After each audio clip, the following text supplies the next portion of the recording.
Welcome to the Daughters of the Road podcast. In this space, we envision cultivating a community that inspires, empowers, and supports women in motorsports culture. Everyone has a propensity for greatness, and really I think that just takes passion to fuel it. And if we can be that source of inspiration for them finding their passion, then I think we really have done our job in elevating the industry as a whole.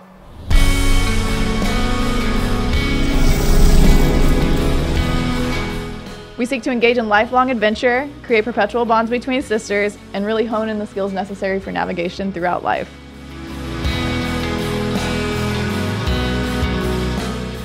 I'm Kristen. And I'm Brandy. And we are Daughters of the Road. So today we've got a very special to us guest, special to you guys too, you're gonna learn, Jayme Gunderson. She actually moved to Vegas about 2 years ago and has been making a special mark on both the women's community and the motorcycle community, even further than that altogether.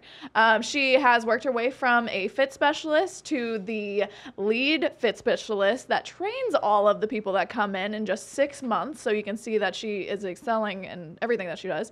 She's a curator for a mission called Awakened Misfit, where she engages in her community and mind-body connections.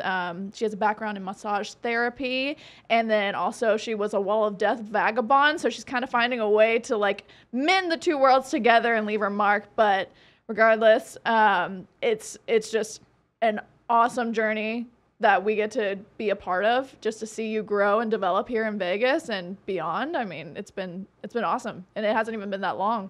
Seems like it has been, though. It seems like she's been around. Yeah. She's not brand new. Oh, yeah, she is. She is, yeah. Yeah. It hasn't even been 2 years yet. Yeah, Jayme has even stepped into a leadership position with our nonprofit, the Sin City Moto Girls, and is helping create and manage events. We're so excited to talk more about that and your journey on how you got there. First off, can you give us some insight into your personal motorcycle journey? How did you get started riding, and what do you ride, and how long have you been riding? All the questions. Well, I didn't grow up around motorcycles. My mom was a horse trainer, so I grew up with horses and things like that. I didn't have like dirt bikes or anything growing up. And then, oh, good Lord, what was it like around my like 20, 21? My dad got into motorcycles, like kind of midlife crisis kind of situation. When you were 21? Yeah. Okay, gotcha. Yeah. So he got a motorcycle and started riding around with his buddies. And one of his friends was putting on a motorcycle show, like an event, a rally in my little tiny town. I don't even know how many people are there, honestly. Like 16,000. Well, that was Payson. This is in Washington. Even smaller. Yeah, Washington, tiny little Soap Lake, Washington, where there's nothing really. And he had been to Sturgis and seen the Wall of Death and absolutely loved it. So he booked the Wall of Death to come to our tiny little rally in Soap Lake, Washington. Way. Yeah, which is quite an investment. It is. Yeah. Oh, I know how much that costs. Right.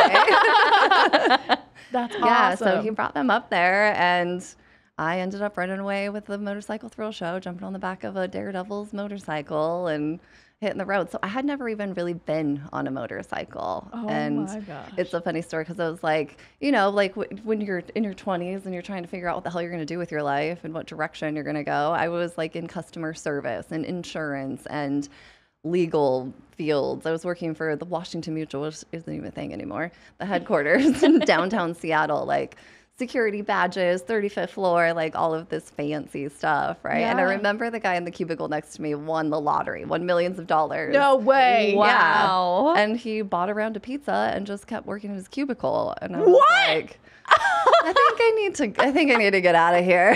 This is not a place for me. It's funny because, maybe he was like an investor or something, like on the side, being smart with his money, and we're just like, I'm going to go buy a motorcycle. Yeah, we're out of here. We won the lottery. It would be game changer. Yeah, I don't know. It just was one of those turning points where I'm like, I don't think this is the life for me. And then like right around that time, I don't know if it was before or after, but the Wall of Death showed up, and like the freedom and just the open road and like, I don't know, just the unknown even. So that world came up, and I just jumped on the back of that bike and did like 35,000 miles on the back of a motorcycle, chasing the wall of death around the country for like 2.5 years, 3 years. That's Wow. so wild. The So rad. stories. I love Yeah. it. Had you been out of your town before then? Yeah, I mean, I had traveled a little bit, like You were vacation- working in Seattle. Yeah. I guess.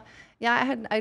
I didn't have much trouble just like picking up my life in the back of my car and heading somewhere new. So I actually ended up in California, and it was the American Motordrome that we were traveling with, and Jay Latney lived in California. So I ended up like at his house, living with them and building the wall and stuff like that. So it just kind of opened that world up for me. And it took, I don't know, 3-4 years after that that I even got my own motorcycle. So I learned a lot by being on the back, like as far as trusting and being comfortable and feeling safe. And the lifestyle of it. Yeah. Yeah. Yeah. And you were a part of a kind of extreme lifestyle of it as well. I mean, they're vagabonds for sure. Yeah, you're essentially wall of death. homeless. Yes. Yeah. Yeah, we literally lived on a motorcycle, had everything, all of my belongings strapped to the back of a motorcycle, and sleeping in parking lots and tenting and That's amazing. jumping from, state to state, city to city every weekend almost, and setting up and tearing down. And yeah, it was a whole thing for sure. And I remember people always asking, like, what was your favorite place to go? And I always thought about the people. Like, it was the people in the different places that really made things special or made it matter. We went all over, but it was the people, the community that really made it special. I love that. Like so lifelong much. friends, like decades later, you'll see, and it's like time wasn't even there. So That's That's so so amazing. rad. It's so cool. Yeah.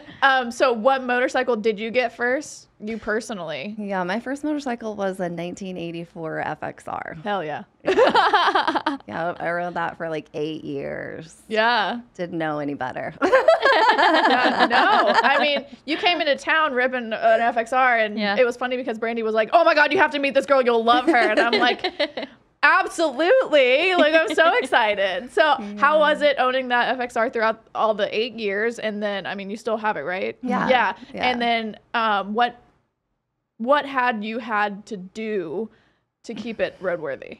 Everything all the time. It was a constant work in progress.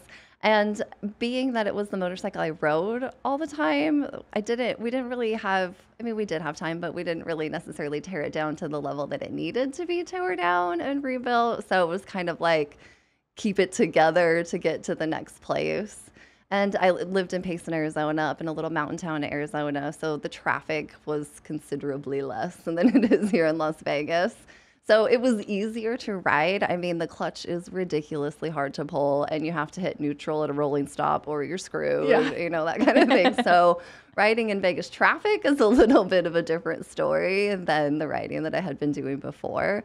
I mean, we would go states like Colorado, Mexico. We ran around with a lot of chopper riders. So it was everybody rode. We rode long distance. We camped when we got there, all that kind of stuff. But at the same time, they were excellent roadside mechanics. And it was fairly likely that somebody, if not multiple people, were going to break down on the way there. It was just kind of a given. So everybody had the tools and the parts and the needs to get it going and keep it running down the road. So there were definitely times where shit happened. Like coming back from El Diablo run, getting ready to cross the border, and I just nothing in my clutch. My transmission's like gone, and it was a whole thing. Right, like I can see the border. Oh my God. And we had to fix it in the parking lot in Mexico. People are trying to sell you stuff, like, as you're there. Like, do you want this wooden tortoise? Yes. Mexico. Do you have any parts in there? Yeah. Is this gonna fix my problem? No, Yeah. that had to have been very adventurous for sure. The Yeah. roads of to EDR are not forgiving either. So your Yeah. bike probably took a beating. So when you got out, it Lord. was like the finish line. Yeah. I want to take a nap. Yeah.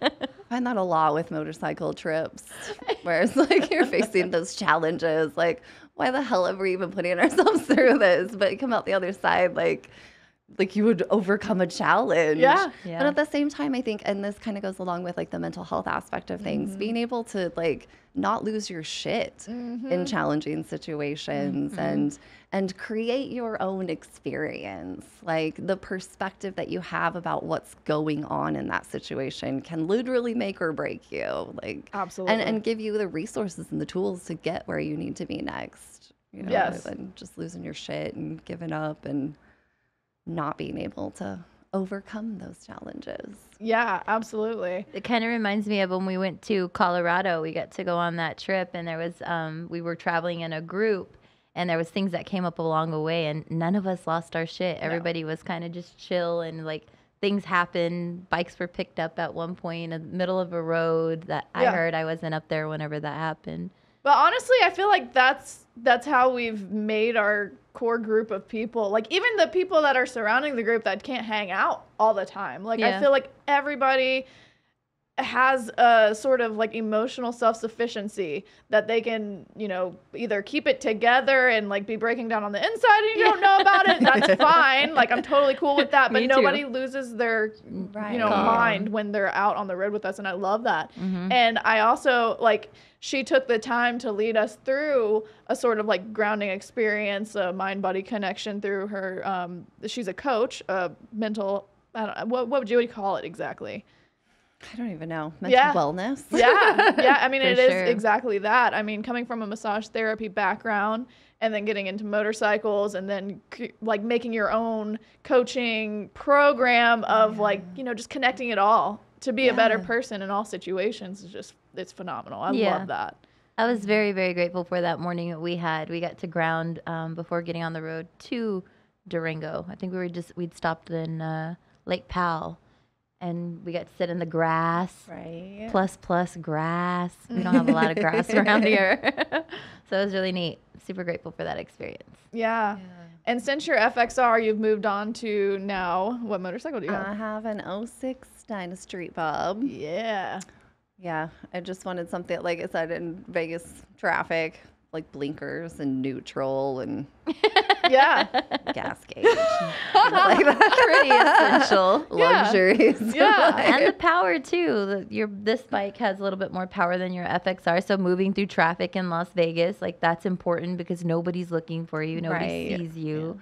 I So still being love able the to- Evos. I feel like the Evos did a great job navigating I all want to that. tell everybody, like at Red Rock, when they're looking at bikes, and obviously people, we have an attachment to the older bikes, but I'm like, it's like an old truck and a new truck. Yes, it They're is. just different. Like, They so are. one's not necessarily better or worse. They're just different rides. Yes. Absolutely. I have my Dyna died again. So we were in San Diego this past weekend, and same thing. Like I was like, man, we're gonna trailer, so I'm just gonna take my older bike because at least if something happens, we'll have the trailer.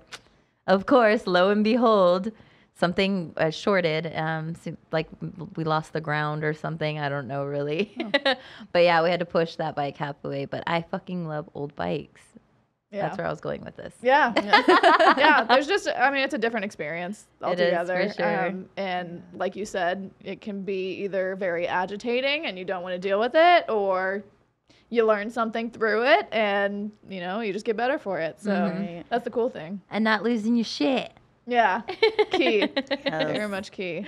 Yeah, that, like you were saying earlier, that emotional sustainability, like the self-sustainability. And like you were saying, even if you're like losing your shit on the inside, being able to navigate that and regulate it and redirect it on purpose. I always love that like breakdown of the word responsibility, the ability to respond to the situation in a way that like produces the outcome you prefer rather than love just that. reacting to it and not producing much of anything, to be honest. More of a distractant and takes you in the wrong direction versus just saying, okay, this is the situation and this is how we're going to deal with it. And if we can't figure it out, then here's the solution. Yeah. It's Yeah. easier. And it's a daily practice. Like, you know, we're not all perfect at all times, but if you're constantly being cognizant of how you're reacting, how your body feels, and, you know, like how you're navigating your thoughts, then every day you can practice a little bit better to change them up. And I love that you did the like weekly series. Like you had every day was a different sort of like focus. Yeah. Yeah. Yeah, and that's what I really found. I mean, I did massage therapy for like 13 years, and my job was to help people feel better. And I love to understand why things work the way they do and how things work the way they do. So I really got into this, like, why do people keep presenting with the same issues over and over again? And what is literally creating it? And how can we be more deliberate in what we create rather than accidentally creating outcomes and then trying to clean them up? So how can we get ahead of it a little bit and be more deliberate about what we're creating?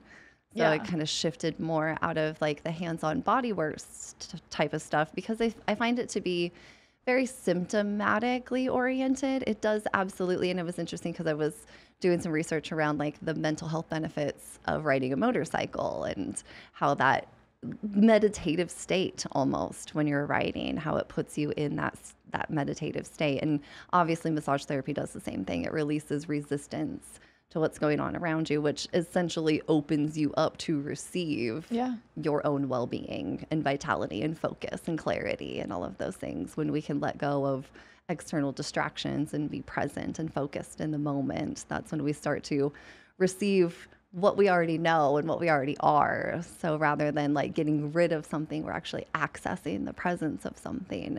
And I find that motorcycles absolutely open us up to that. So it was always really fascinating to me, the correlation between the two and how important it is to regulate stress and regulate literally our own resources of how we can respond to the world rather than, like I said, reacting to it. Yeah, that's so beautifully put. Like, just exactly, that's what it is. It's been a common occurrence in the podcast that we've talked to people, and they say that that's the meditative state where they can just forget about all the things that are going on, that are stressing them, and then they can just focus on what they have in front of them and, you know, get through that. And it's just a great boost for their well-being, which is awesome. Yeah, there was a study done. I'm pretty sure it was funded by Harley Davidson. UCLA did a research on how riding a motorcycle actually affects people's hormones and chemicals. Oh, wow. They like put these little hats on them and the EEGs, I'm pretty sure is what they call it, how they like tracked the responses. And they had like 50 riders ride a specific route, like a semi-rural route, I think is what they said, for like 20 minutes. And they also had them drive their cars on the same route to see the difference on how it affected them. And riding a motorcycle reduced cortisol levels, like stress hormones, by like 28%, and improved like focus and cognitive function. So it actually like regularly, it's like a practice, like you said, like a meditative practice. It over time increases your ability to respond to distractions in day-to-day life. Yes. And to stay focused. And I think it's so amazing how like just the simple things of learning to ride a motorcycle, like how you need to look ahead at where you're going. Like when you're going through curves and stuff, you look out as far as you possibly can so that you go that direction, right? If you're looking off or you're looking other directions, you end up not being as efficient at getting where you need to be. And the same as like obstacles in the road. If there's an obstacle in the road and you look at the obstacle, you're going to run into the obstacle rather than like looking out ahead at where you want to go, and then you'll get there. So even just applying those simple things to your life, like looking out as far as head, not paying attention to the obstacles, or you'll run right into them, right? Or like looking at exactly where you are, you're gonna lose balance, you're gonna fall over, you're gonna, you know. So applying just those simple, and habitually when you're riding a motorcycle and you're practicing those things, that becomes a daily part of your life where you become more focused and the destination is the goal. Yeah. Yeah, no, I agree, because I've heard that time and time again where people are like, oh, I'm too like scatterbrained or too clumsy for a motorcycle. And I'm like, well, like that's a great way to practice not being that way. Like, don't you want to get better? Like, you know, you can focus on things. You can every time you go out, you start to learn something new. So yeah. It definitely slows you down, because even like with me and having super ADHD moments, being on the bike, I can't ever remember having one of those moments. Yeah, I get excited when I see an animal or a pretty bird or something, you know, like I get excited about it, but I'm always able to maintain my focus and enjoy the ride. It helps me to chill and like calm down instead of going like 101 in my head and trying to do multiple things at one time. It's just like, okay, all you have to do is hold on to these grips and like pay attention and know that you want to get to your destination, or to my destination. Yeah, that's so true. How did you evolve from massage therapy exactly to being a fit specialist at Harley and now your new actually created position? Right? Oh my goodness. Well, I created that coaching program you're talking about. Yeah. I in Payson, I had my massage therapy practice, and it was a small town, so I had a decade of established clients, and I started researching like how things are created, why they're created, and I got into programs like the body talk system and universal health principles, really looking at the consciousness and like quantum physics and like how is reality actually being brought together at a molecular level, like how can we and then really realizing that we're not given an owner's manual or like an operator's manual for our bodies, like buying a motorcycle. You're giving a huge owner's manual with all kinds of stuff in it that nobody ever really necessarily reads. But if you need to know something, you can open the book and look right to it. And we don't really have that for our bodies. Like, and they're literally, I see them as vessels that we're moving through this world. Like, how do we drive them? How do we navigate them? What do we do when this light, what do we do when all the lights turn on? Yeah. You know, like, or off. Yeah. Right. Yeah. So really trying to help people understand how things work and how to respond to things on purpose. But I really got into all of that kind of stuff. And I realized that, like I said, it was more about educating people on how to deliberately create results rather than to clean up accidental results. And with my massage therapy practice, I kind of adopted this analogy of like being a body shop worker. If I was fixing motorcycles or cars and I had a customer coming in every month with the same damage in the same location, how many times would I fix the body work before I recommended like a riding course or, you know, some sort of educational course to help you be better at avoiding obstacles or navigating your life more efficiently? And so I kind of ended up feeling like I was enabling the problem rather than being a part of the solution. So I wanted to focus more in that direction. And I ended up, for years and years, I was doing the body talk system, which is the tapping technique that helps to clear energies and basically align the communication of our cells and organs and endocrines, because the principle is that if everything is connected and communicating, then your experience of life should be happy and healthy and easy and homeostatic, that balance from the inside out. But if there's a breakdown in communication and connection, then it starts to cause disturbances in the system, and that results in symptoms and like anxiety and stress and physical aches and pains. But rather than reestablishing those internal connections, our healthcare system was geared more towards treating the result of those breakdowns. So I really started to focus more on creating those creating those connections, which then would clear up the results, the symptomatic results of things.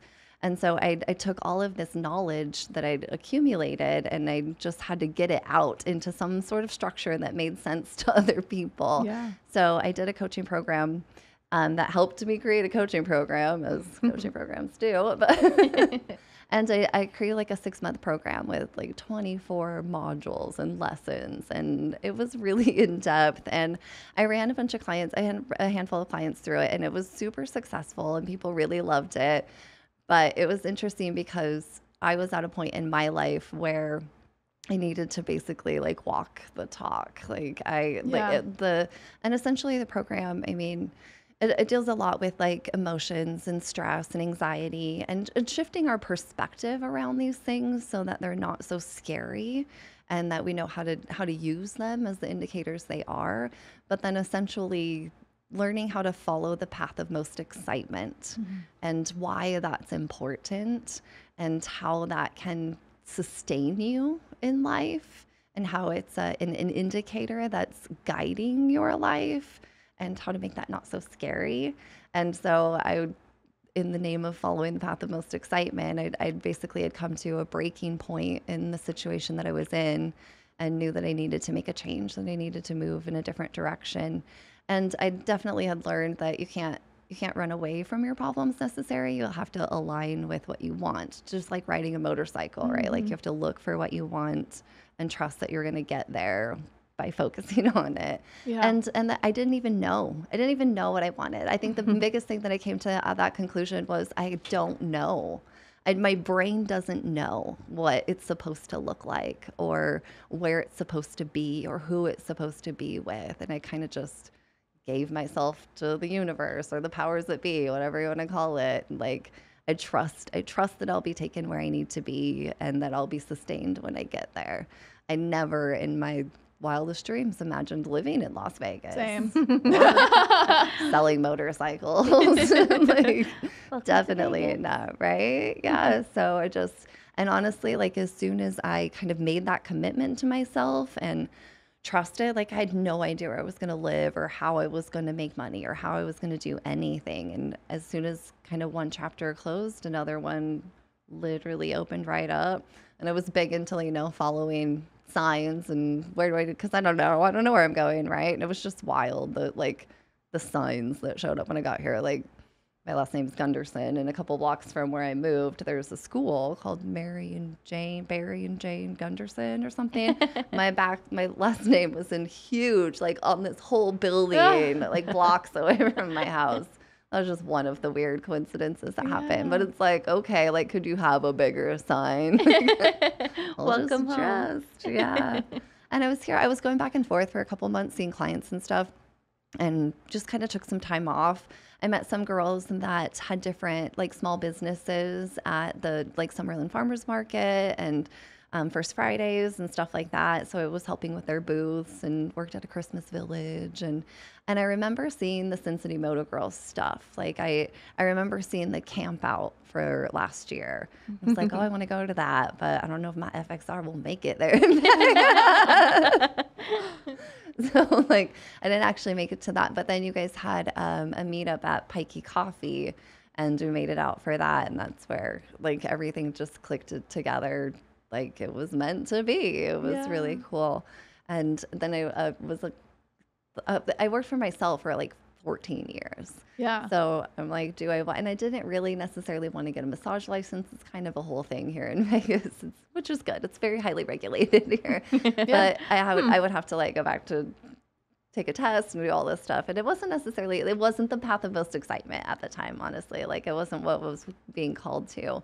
So I'm like, where am I going to work? I was ready to, I was in the massage, like had my own private practice with massage, doing sessions with people, and almost kind of detached from the real world in a certain way, like helping people overcome stressful positions when I honestly didn't have a very stressful position. Like I worked for myself and spent hours with massage music and like moving energy. So it was cool to kind of get into the world. And I always remember the saying of, I walk through the valley of the shadow of death and fear no evil. Like, So, and I really thought that about like, I don't know, like the spiritual path of like light workers and kind of just that influence of connection and well-being. I've been into the depths of the spiritual world, and I lived by Sedona, and I did all the things, and I found that there was a disconnection from life, from like the nitty-gritty of life. And I didn't think that it was I found there to be more importance in going into the darkness and being able to maintain your connection rather than like fleeing to the hills and only being around other enlightened beings. Like to be able to carry that power with you wherever you go, literally walk through the valley of the shadow of death and feel no evil, like go into them, like what better place than Las Vegas to like challenge my abilities to be Valley in that of Fire. to hold your shit in challenging situations. And like you were saying earlier, it's a balance, it's a practice. And I always equate that to like riding a motorcycle or driving a car. Like you have to stay in your lane, right? And the road's constantly moving and you're adjusting, but you're just little adjustments to stay in your lane. You're not just, You don't just set your handlebars in one direction and then just go. And when the road moves, you don't move. So your everyday life, you're using your guidance system to stay in your own lane and not let people distract you or pull you out of that. Yeah, I love that. And I love that part about not sticking to this just like community of enlightened individuals where you're just like on a hill, monk status. Because I feel like you do need to go through all the trials and tribulations to be able to earn that, Like, I just announced I'm doing the 75 Hard program again. And actually, Andy Frisella, the MF CEO podcast, was what got me into podcasts. That's one that I've listened to since 2018. So it's been just like a cool little journey with him yelling at me and like telling me to get my shit together. Right. And it's just, it's so true. Like the 75 Hard program, like you're going every day, making these decisions, conscious decisions to better yourself every day. It's mental discipline. And, with what you do, it's the mental discipline to check in on yourself every single day so that you can be a better person. And it's the hard things that mold you into what you can be potentially. So I love that. I love that you did that. And I'm excited that you're here in Vegas. Me too. Selfishly. Officially. It was funny. Moving from doing that stuff into doing the dealership stuff, it was funny because like whenever we first introduced that, I was like, I don't know if Jayme's gonna like selling motorcycles, but man, you've crushed it. Yeah. I didn't think I was gonna like it either. Yeah. I mean, it's funny because you think it's a certain personality type, right? But I feel like you came in the mindset that you're helping people, you're of service to people, of finding the dream that they want to come to realization, right? Is that what you felt? Yeah, and that's kind of where I was going earlier. Like when I applied for Red Rock Harley, I actually applied for the motor clothes department because all that clothes and who wouldn't want to hang out with some t-shirts? Look at all the new clothes. Probably would have been a super dangerous position for me. I mean, it's already dangerous working at the dealership because we go back there and it's like, oh, a new jacket. I try to stay away. A new fanny pack. Good stuff, short of all that. Yeah, so I didn't even think about. Brandy's like, well, let's see if we can get you as a fit specialist. Like, okay, and to be honest, I was like, well, at least we'll have like 90 days of probation pay. We'll see how it goes. I literally saw us like figuring something out for her in those 90 days. I was like, she's never gonna like this. Like, it's just a vibe that I got, not like a bad one, but I was just like, Jayme's meant to do something more productive. Like, I don't know, like I instantly put you up here. For some reason, because you're amazing. But I was like, man, we're going to have to figure something out fast. Like, I'm going to have to tell Mike, like, hey, let's figure something out where she's in a different role and not selling motorcycles. But again, she crushes it. Yeah. I mean, a fit specialist is a great job. I've done it. And I feel like, I think it's just, you're a leader. And I feel like, this is exactly the role that you stepped into is exactly what it's like, oh, well, that makes sense. Yeah. Yeah. And I mean, I've always wanted to help people, like be happier and be healthier and be more successful. And so yeah, selling motorcycles was kind of like, how can I bridge the worlds? Like, how can I bring what I know about like providing service and helping people be happy to this world and essentially so that I don't lose sense of myself and my own connection with me and what I want to do and like what my general purpose is to be like present and to help people accomplish what they want to accomplish.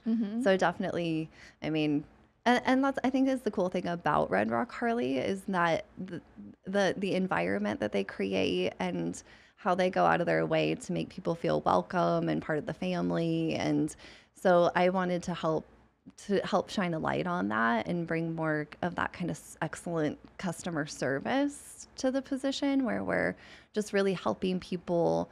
Because you could buy a Harley anywhere, like you really could, but why would you want to buy one at Red Rock Harley where we can provide you that service and we're there for you from the beginning to the end and we make it fun and we make it, it's a happy place to be rather than a stressful place to be. Yeah, we've said it time and time again on this podcast and even in just daily conversation with people, like Red Rock feels like a home that you're welcome at. And like, I don't even work there anymore, but I'm still there all the time because I just feel like, it's an environment you want to be in when you're a motorcyclist or when you're just like wanting to hang out with the people that you vibe with. So yeah.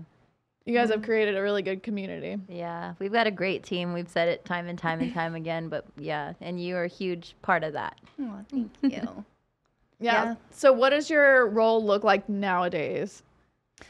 So I basically help to train all of the new fit specialists that are coming in and make sure that they're set up for success, really, so that they know how to operate all of the systems, they understand the processes, that they have more one-on-one time with all of that stuff, making sure that they do feel confident when they're set out on their own too. And when I was talking about earlier, like working for myself and then trying to find a job, like where am I going to work? I don't want a boss telling me what to do and when to do it. And so I want to be passionate about stuff and help people and that kind of thing. And it's really, really close to being self-employed. I mean, it gives you the opportunity to essentially build your own career. And the more you are present and committed to the outcome that you want, which again goes back to that focus and that kind of not letting the obstacles slow you down and being focused on what you want to accomplish. And when I started, I'm going back to like the path of most excitement. What do I want to create today? It's not just about making money and selling motorcycles. I want to create I want to have fun. I want to feel excited. Like that's generally what I want to experience in my life. So how can I bring that to every day at work, and how can I help other people who are purchasing motorcycles also experience that? And if you just kind of focus on that experience, everything falls into place that creates that. And obviously it's exciting to, make top salesmen and get bonuses and be rewarded. So it's just focusing on like that energy and the feeling of what you want to create. And I think that sometimes gets in people's way in everyday life, or no matter what position that you're in. And even going back to kind of the way that we ride motorcycles and focusing on obstacles. I don't want to hit this thing in the road. I don't want this to happen. We a lot of times end up focusing on what we don't want more than what we do want. And it's a societal habit. We've kind of been conditioned to focus on the problem so that we can fight against them. But it's kind of silly when you apply it to like, you're on a motorcycle and you're trying to get to a specific destination. There's a 2x4 in the road. Like, why would you spend time fighting the 2x4 when you could just bop around it and keep rolling, So in day-to-day life, we're always faced with challenges and difficulties, but how can we not let that slow us down and kind of keep going, keep focused on that goal?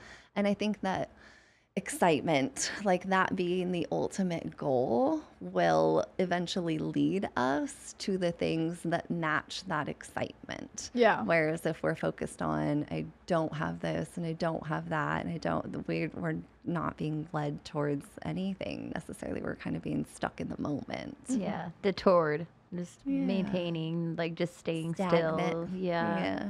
Yeah. Got to keep moving forward. Oh, yeah. Pushing, baby. And it is a daily challenge. And I've definitely found, because it's long hours being a fit specialist and you're putting a lot into it. And I've definitely found, just it is challenging to maintain your own mental health and like take mental minutes and not be like pulled off your own path, like even driving to work in the morning, like there's traffic and I find myself being like, oh my God, you're such a freaking idiot. Like, get out of the way. And then like, okay, Oh, yeah. how can I reel myself back in just for my own well-being? It's not worth it to invest any of my energy and focus in that direction. Yeah, Right. Totally. It is what it is. Yeah. What strategies would you, now that you're in a training position, what strategies do you actually tell these fit specialists to go about selling a motorcycle? Like what actionable strategies? Oh my goodness. Well, there's definitely there's a process, a sales process that we follow. And the biggest part of it is greeting people and getting to know them. And I mean, even in my, with my coaching programs and stuff, I was selling high ticket pricing packages for that. So, and with motorcycles, obviously they're high ticket packages as well. Yeah, huge investment. Yeah. And that's what people, they get stressed about that, right? They think a person's automatically trying to get their money, that this is not the best deal that they can find. Like, how do you break down those barriers of stress? Yeah. And I think a big part of that is building rapport with people, being friendly with people. Like that's one of the major things. We're not there to like talk about motorcycles and what are you going to sell. Like our number one goal is to make a friend and to welcome you into our home. Like honestly, the fit specialists are like the face of the dealership. They're the first people that you see when you walk in the door. We don't want to be, the typical sleazy salespeople that are just trying to get into your pocket. We want to welcome you into our home, offer you a bottle of water. Is it your first time here? Kind of give you a tour and get to know people. Like why are they there? What are they doing? Where are they at in their motorcycle journey? What do they really want? And basically helping people get from where they are to where they want to be through the path of least resistance. Like, how can I be your guide on this journey? How can I help you feel comfortable and confident in the decision that you're making so that it is a celebration, so that you are excited about it? Yeah. And when people walk in the dealership too, something to always that I always remember is they're there for a reason. Like they're coming in and they may see that, the Road Glide ST or the CVO that they want is $60,000. Honestly, whenever you break that down, the happiness that it's going to bring you, like if you're going to utilize all the features on that CVO, you're not going to see that ticket price and her like making it a home for our home, their home.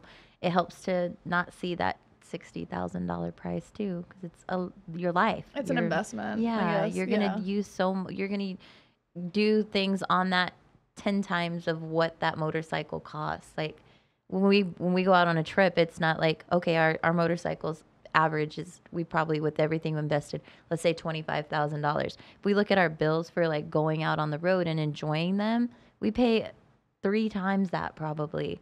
So like not even seeing that as a price tag and you guys making them feel comfortable to not see that, to experience life on 2 wheels. I think that's rad. It's less about just focusing on the money aspect. Of course, like you should always be personally responsible for your own pocketbook, but at the same time, like they'll show you and they'll guide you based on these requirements that you have for your life and the things that you want to get out of your motorcycle journey. So I think that's more of the important part of it. And that's one thing that I love about our team too, is like we ask those I've heard those questions, like what are you going to do with it? Like what are you going to, you're not just going to ride it in town. Do you plan on going long distance? Is it just a commute to work back and forth? Like what's going to fit that customer best? And I feel like you're leading the team on that, and that's awesome. Yeah, and that's essentially what a fit specialist is. We specialize in fitting you with something that fits you, not only just physically, but your pocketbook and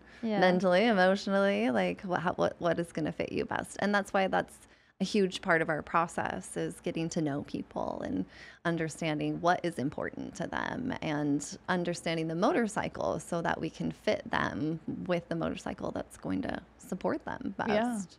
Yeah. And there's so many people that I've sold motorcycles to that are life-changing situations where they're crying and dancing, and it's a lot of fun. Yeah. And you just recently posted about those women that came from, what was it, Colorado? Oh, yeah. That was a big success for you. What was their story? Yeah.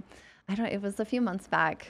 I can't believe it's only been like 8 months since I've been there, but a girl, April, she came in from Colorado with her guy. They were on vacation. Like they were in Vegas for a couple days, and they stopped in the dealership and looked at bikes, and she found one she really liked, and she came back the next day and was going to buy it. And she had mentioned that she had looked at Harleys in Colorado at the dealerships, and she didn't like it. She didn't like the way that she felt there. We have a pretty high presence of female fit specialists on our sales team, and I don't think that other dealerships have so many female fit specialists, so she felt like a little uncomfortable the way the guys were kind of talking to her and treating her, and a lot of times it is treated more as a sale rather than how can I really support you in this process. So she just enjoyed her interaction. It was me and Gabby that helped her buy her motorcycle, and she loved it so much that her friend was ready to buy a motorcycle, and she recommended her to Red Rock Harley, and we made a lot of the deal happen over the phone, and they flew out for a day. They literally flew in the morning and flew out that night just to buy their motorcycle. That is so cool. Yeah. And we ride to Colorado all the time. Who knows? You're probably going to end up riding alongside of her, and that is the coolest story. It is. Yeah, and they're friends. I mean, we're, connected on Instagram, And you've already got to experience something like that with one of the ladies that you sold a motorcycle to, and then we ended up taking her on a Sin City Moto Girl ride.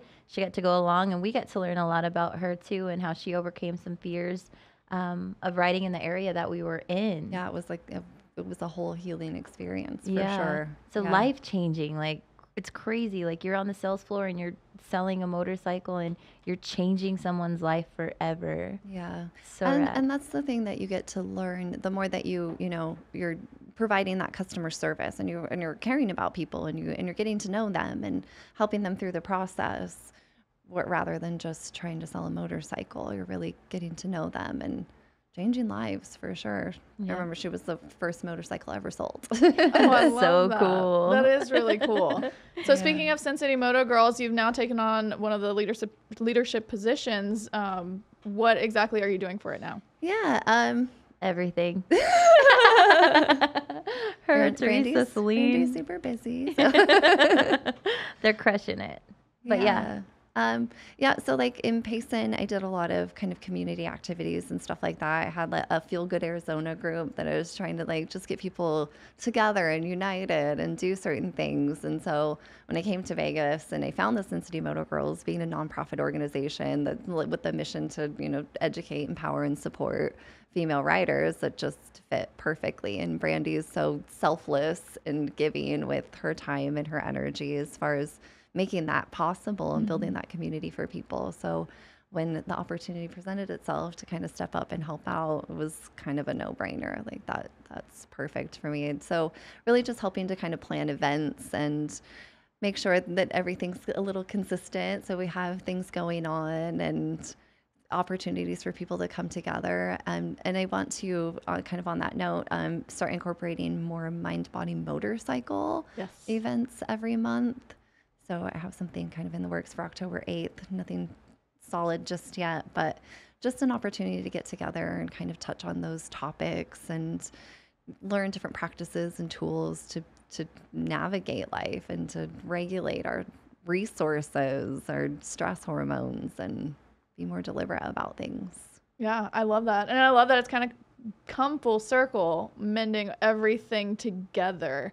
Yeah. Like from your background of massage therapy to the motorcycles that you ran away on to, coming in and starting a career that you didn't think you'd even finish 90 days of to now creating programs and a nonprofit around motorcycles. Like it's amazing that you've deliberately created, like you said, your own life. And it's just so cool to see. And it's so cool to remind people that they can do the same too, even if you take big risks or you feel like you're at a really weird turning point or needing to make a turning point in your life, that there is hope and that you just need to allow the universe to work in its weird ways to figure that out for you. Yeah. It's scary for sure, but it's super exciting at the same time. And it's nice to know that support is there. Like you're saying, like, I didn't know where I was going to live or what I was going to do or what I was, and there's the position that I'm in didn't exist before I got there. So yeah, that's huge. That is huge. Most and definitely. It shows that also people put trust in you, that you've built that rapport with your customers and the people that you work with, and that's huge because a lot of people don't like who they work with, and it's just it's hard to get along, and that you're able to now make those relationships a lot better among your team and to, be that example. You're leading by example. And you said before earlier in the podcast that you wanted to walk the talk. Right. And, I feel like that's exactly what you're doing. It's so cool. Yeah. It's definitely finding the balance of, because I had like all of mind body stuff, and now I wanted to definitely bridge the worlds of that mind body, the mental health, being a powerful creator, like literally owning your power and creating your experience of life on purpose, with purpose. And I always found that the motorcycle industry was like so perfect for that, because it's full of people, freedom seekers, nonconformists, like I'm going to do it my own way. Exactly that. Yeah. So I always thought, like, if I could take the power of creation on this, and not even like, this on a scientific level. I mean, there's obviously spiritual aspects to it, but I love the science behind it, and take that power of creation and give it to the misfits of the world, what we could literally create on purpose together. Yeah, and they can take it wherever they want, you know, like it's not, I mean, the motorcycle is a unifying source, right? But then they can go off into whether like they're in CrossFit like Margot, or if they're a physician assistant like Lindsay, or, you know, a motorcycle mechanic like Alex. Like any of those people can take those skills that they learn through programs like what you have and make their journey a lot better on whatever they're into, you know? Yep. So, yeah, that's cool. I'm glad that you're a source for that, and I really hope you keep the Awakened Misfit program going and make it bigger. Do you have any goals for that, like looking forward? Yeah, I've always had goals for that, for sure. I have my coaching program. I just want to revamp it a little bit and apply it in a little bit different ways, make it more accessible to people. Doing more in-person meetups here in Vegas, and doing more online stuff. Finding a work-life balance for sure. Putting a lot of time at the dealership right now, so finding time to add all of the things together. I'm really excited about it. When you started, I definitely want to be in the petri dish. Like, I want to go through the program, and I want to learn. Same. So, I think it'll benefit everything. Oh, yeah. It could only make us elevate everything that you've already taught me in life. And just watching her still face, like, as the whole sales floor is going through, like, a catastrophe, Jayme's in the middle just maintaining focus. And I'm like, wow, that's fucking a skill that not a lot of people have. They have it in them probably, but finding it, having something like your program could help us so much. Yeah. I think the biggest thing is like not judging things as going wrong when they seem like they're going wrong. Yeah. Looking for the solution rather than looking at the problem and focusing on the problem and hitting that board in the road and making it a big situation instead of just like you said, riding it around it and just going. What advice would you give to somebody looking to get into the motorcycle industry, or maybe they're looking for their first bike? How would you kind of guide them through that? I mean, do it for sure. I think I always turn back to follow the path of most excitement. There's so many routes for people to take in the motorcycle industry. Obviously, Harley is one of those routes, but there's so many different routes to take. Just kidding. We love dirt bikes. We love all the things. So we just really enjoy our Harley Davidsons. Yeah, it's kind of a staple. Right. Yeah, just kind of following that. Like if if it feels a little bit exciting to follow that path. And it's amazing to me the evolution in the motorcycle industry that's happened over the last decade, 15 years. When I started traveling with the Wall of Death, it was an entirely different world than it is now. So being able to have support groups, to have other women that are out there that have been there, that are excited to support other women and empower them and lift them up rather than tear them down and struggle with our own insecurities. Yeah, that's one thing I love about this, and like being part of the Sin City Moto Girls and starting all of this is just watching the different paths that so many of us have. Like we all are the same as we love motorcycles, but man, we are so different. It's interesting. It's like, dang, how do we click so well? Like this is your background and this is where you're at. And like we get on the bike and it's like we're all one. It's crazy. It's so rad. Yeah, it's a really good community. We're very, very blessed here in Vegas for sure. And I mean, people from everywhere, if they want to just come visit and hang out with us, like they're more than welcome to. All of us are going to be inviting. Yeah, there's not anybody I can't say that if you follow them on Instagram or social media and they're in Vegas and they ride, most likely 100% that they're going to be like, hey, let's ride. Like I'm down. Like let's link up. Yeah, it's really, really cool. Yeah, I love that about the community. Yeah. We've got a great one around here. And speaking of, it was neat. I got a DM a few weeks ago when we first started talking about the Sin City Moto Girl camp out. And one of the girls that reached out, she's from the East Coast, and she was like, hey, is it just for, people in Vegas or around that area? I was like, hell no. I'm like, if you would come out, like you're welcome. I can help you find a resource as far as a bike. We can look up at Eagle Rider and see what we can do to help you get two wheels. Like, you want to come out and you feel like there's a distracted or something standing in the way of that journey, reach out to any of us in the community, like Jayme, Kristen, myself. Like, there's something you want to do in Vegas or something on your bucket list, reach out to one of us. One of us will be in town. Would be glad to show you around. Yeah. Yeah. There's the Instagram, and then there's also a Facebook group that Sin City Moto Girls has. So if you want to connect with people, I mean, there's like 900 people in it. Yeah. So I think we just hit 1,000 on the private book page. That is so awesome. So that's really rad. And it's not just girls from Vegas. At first I was like, well, I guess we should kind of keep it to like locals only. And then I was like, fuck no. Like Vegas is so easy to get to. It's so accessible. You can find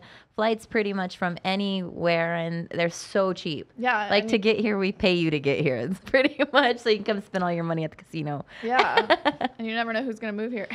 Yeah. Come through. And there's so much more to Vegas than you realize. Oh yeah. Oh yeah. I love when people are like, "Oh, well, I'm coming out. Let's which bar? Let's go to this this club on the strip." And I'm like, "Well, you call me when you get done with that. I want to take you to the Valley of Fire. I want to take you to Hoover Dam. I want to take you to Death Valley. I want to go take you to Red Rock Loop." Like, yeah, just watch our new Daughters of the Road White Up and Brew collab video. That's all in Vegas. Yeah. It's crazy. It's nuts. so scenic. Yeah. Mm-hmm. So I love that. One thing I wanted to ask you was, what advice would you give to somebody that maybe finds too many things exciting? Wow, that's cool, lady. I had never thought about that because everything's exciting to me. Well, so it's not necessarily like it's actually like a moment by moment decision. So like being present in the moment, if you kind of want to get into it real deep, like there's no other time but now, right? So every moment you have choices. You have like option A, B, and C. So which one of those options is the most exciting at that particular moment?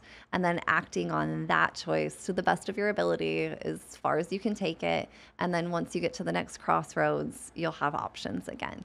So every moment you have an option to move in any particular direction. And it's actually really, really cool for like, if you have lots of to-do lists, if you have lots of things going on, I need to get all of these things done, you always have like a group of things you could choose from. So, and you'll get them all done is the cool part too. So just choosing in any particular moment, which of these options is the most exciting, which holds the most excitement. And that can apply to even to people who don't find anything exciting. Yeah. Like my 3 options are do the laundry, do the dishes, and take a shower. Like none of those are super exciting options, but one of them will hold more excitement than the other. Or more value, like you need that shower. Yeah. That's kind of how I always look at it too, because like I have like little to-do lists, and I'm like, okay, I always start with the thing that's not as exciting or fulfilling, because I'm like, if I get that done, then I get this to look forward to, and it's going to be way exciting, and then the next thing is like my final thing or whatever, and that's the most exciting. That's how I do it. More rewards program for yourself. Yeah. Everything internally is on a rewards program on this little journey here. Like everything's on. If I accomplish this, then I earn that. Like I don't know. Maybe my mom set me up that way, but I remember when I was little, she'd be like, "Okay, Brandy, if you go to school today, you'll get a treat at the end of the day." I'm like, "A treat? Like a Happy Meal?" That's awesome. Okay, fine. And so that's like how, like, I guess like now, like anything I do, I always say, okay, even my task list at work, I'm like, all right, don't really care to get this person handled this morning, but I'm going to get it done because then this is going to be exciting. So I guess that's how I hold my excitement. But I do get excited about everything I do. There's like not much that I put on my plate that I'm not excited about. Yeah, but that's awesome. That means you've done it right. I think it's a constant battle. Yeah. I've recently become very, very absorbed in cleaning and organizing. And I'm like, what is going on in my mind that's making me do this? Like, I will scroll through TikTok videos of like cleaning and organizing. And now I'm like, my Amazon wish list is like mops and weird stuff like that. And I'm like, who am I? Homemaker.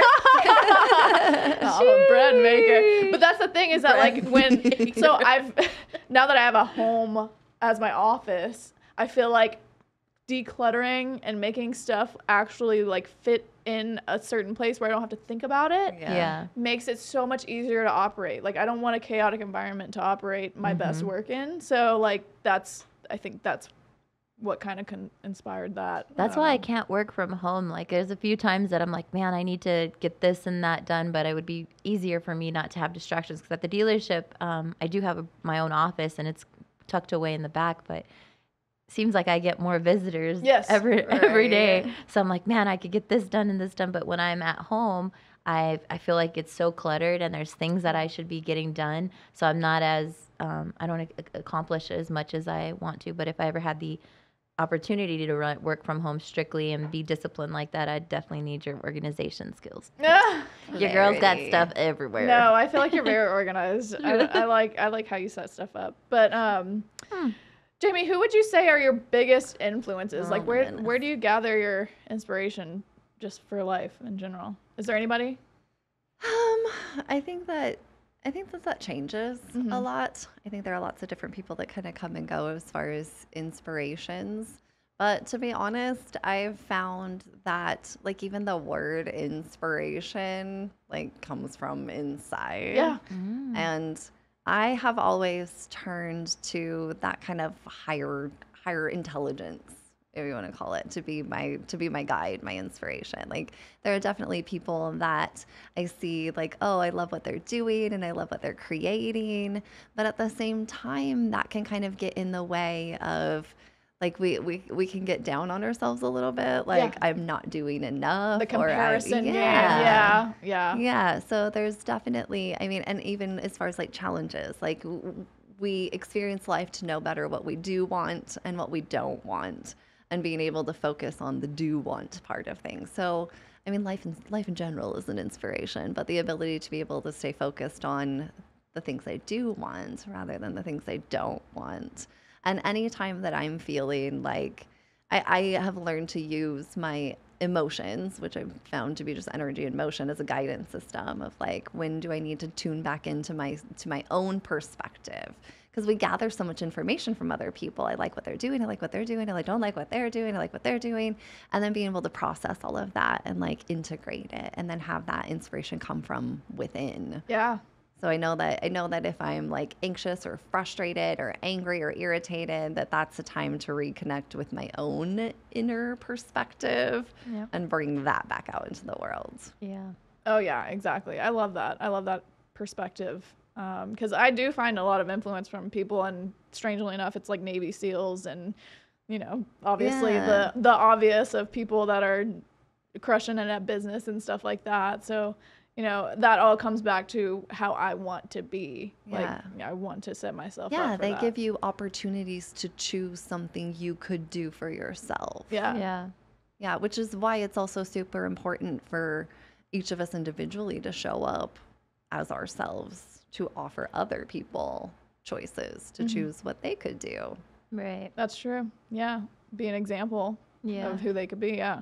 And just you being you, like you don't know who you're going to inspire. I always feel that way. Like if you just come to the table with your best you, like who knows who you could impact? Who knows whose life you could change? And I think that's what we all see in other people anyways. Like when we see people being super successful or, you know, doing what they love to do, it's not necessarily that we want to do what they're doing. Right. Or be who they are. Right. We just want that experience for ourselves. And that can get super confusing. And like when people are on the search for their purpose, like what am I going to do? Even with me, like following that path of most excitement, like I have no freaking idea what I want to do, but I know I want to show up in a certain way, and I know I want to experience life in a certain way, and whatever that looks like is going to be fantastic as long as that's the end result. Yeah. I love that. That's so good. Yeah. What's your next milestone? And also, I ask this question every time. Where do you see yourself in 5 to 10 years? Oh goodness, I don't even know. I didn't know how next week. I didn't know how I was going to get to Vegas in the first place. And I think that's kind of that's like the underlying theme. Yep. I was listening to something about that earlier, like the thread of excitement. Like I honestly don't know what life will look like in 5 to 10 years, but I know what I want it to feel like. Yes. I know what I want to experience. And I think that's kind of like being surprised and delighted by the unfolding of something greater than because we can't even imagine. Like with our little human limited brains, like we literally can't imagine the possibilities that are out there for us. Oh yeah. So if we can just stay open to, and I think that's where it's super important to kind of establish really supportive belief systems. Like things are always working out for me. And Yes. it's always getting better. And, you know, like it's science. Like that's just the nature of evolution, that things are going to be organized harmoniously in a more evolved way. So kind of just keeping up with that and knowing that it'll lead you in the direction you want to go. That is so amazing. Yep. Yeah, you are just full of insight, and it's crazy. Yeah, to just bottle it up in one person. I just love that. But I have a random question Yeah. for you. What's exciting about the Sin City Moto Girl camp out for you? Your first experience and also being part of the whole curation of that. Yeah, I think that the most exciting thing is being able to create. That was kind of the mission of the Awakened Misfit too, is creating a safe space, a conducive environment that allows people to express themselves into this world without fear or hesitation. That's beautiful. Love that. Yeah. That's so true. yeah, that's beautiful. And that's what's cool about the camp out is that it's intimate. It's capped at, what is it, 35? 30 people. 30 people. So if you don't have your tickets, they're selling quick, and the date is October 20th through the 22nd. Yes. So you have, you get to hang out with us and some other real awesome people. So We do have some heavy hitters that are really rad that I'm excited. Narissa, she's been on the podcast. She's already bought her ticket. She's like, I'm buying my ticket right away. I said, okay, they're going to go on sale on this day. And of course, Brandy had them for sale the next day.